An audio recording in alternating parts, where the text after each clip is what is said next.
Natin ngayon ay singular noun to plural nouns. First question. Taas ng kamay ha, tapos sasabihin yung spelling ha. Ano yung plural ng bus? Sige, wait lang, ikaw muna. Buses. Spell. B-U-S-E-S. Okay, good. Next. Ano yung plural ng leaf? Ikaw. Leaves. Sige, spell. L-E-A-G-E-S.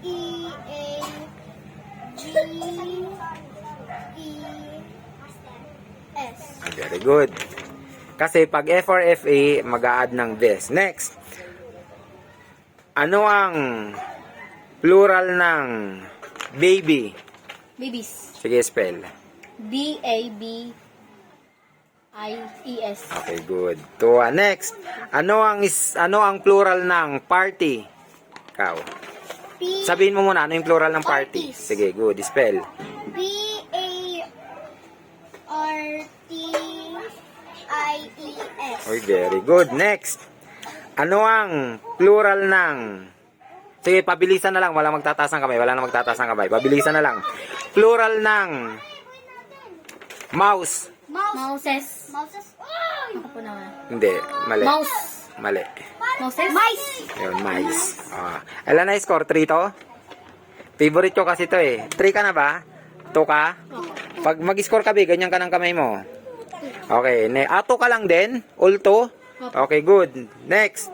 Hanggang ano? Hanggang 10 lang to. Ano ang plural ng child? Hindi, wag lang wait lang. Yun, children. Sabi ko na, wag lang magtataas. Sa instruction lang, matatalo ka na. Next. Ano ang plural ng foot? F-O. Ay, feet. Feet. Oo nga. Hindi, ikaw. Ano sagot mo? Feet. Feet lang, walang S. Kasi 'di ba? Irregular tayo. Pag foot, double O, magiging feet, double E. Hindi ka na pwedeng mag-fits. Wrong grammar ka na. Next. Ano ang plural ng woman? Women. Woman. Sige, women. Next.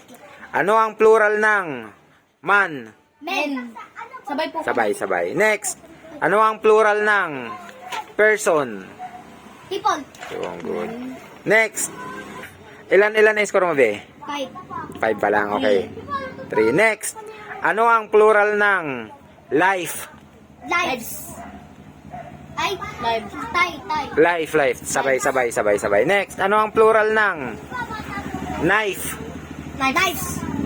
Sabay. Hindi, Next. ako po na una. Hindi. Sige, ikaw ba? Sige. Ako na una. Hindi. Knives. Next. Wait lang ha. Ano ang plural ng roof? Roofs. Ano na? Roofs. Exemption yon. S lang ang idadagdag sa roof. Hindi siya magiging roofs. Next. Ano ang plural ng cliff? Leaves. Ha? Leaves. Cliff. Ay, cliff. Cliff. Cliff. So, cliffs. Tama siya. S lang. Ano din yun? Exemption din yun. Ganito lang yung clue. Pag exemption to the rule, mag-add ka lang ng S. Okay, next. 3 points. Taas ng kamay ang unang sasagot. Magbigay kayo ng 3 rules from changing singular noun to plural noun. Sige, taas. 3 rule lang. Madami tayong rule. Sige. Halimbawa, ikaw, magbigay ka ng 3 rule. Ng ano po? Rules. Kanina, sa sinabi ko, anong mga rules natin? 3 rule lang. Ano? Regular. Ikaw. Regular nouns. Sige, ano? Regular nouns. Ano ba yan? 5, 4, 3, 2, 1. Ikaw nga. Sige nga, ikaw nga. Dati kabisado ka. Ano? Irregular nouns. Isa yon. Example ng irregular nouns. Pronouns. Ay, Hindi. Yung nagbabago. Foot. Feet. Yung good. Sige, isang rule pa. ano pa po? Kahit ano, madami tayong rule eh. Sige.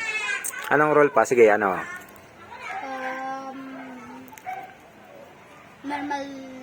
Normal noun, add ng... S. Yun. Normal nouns, add S. Isang rule pa. 9 na po siya? Ano? Sige, isang rule pa, isang rule. Kapag ka F or FE, sige nga. Ano yung rule sa F or FE? Sige, sabihin mo. VES. Remove F or FA, then add VAS. Yeah, that's it. Okay. Example. Halimbawa, ano yung may F na wife, tapos magiging? Wives. Okay, paano ba yan, Rich?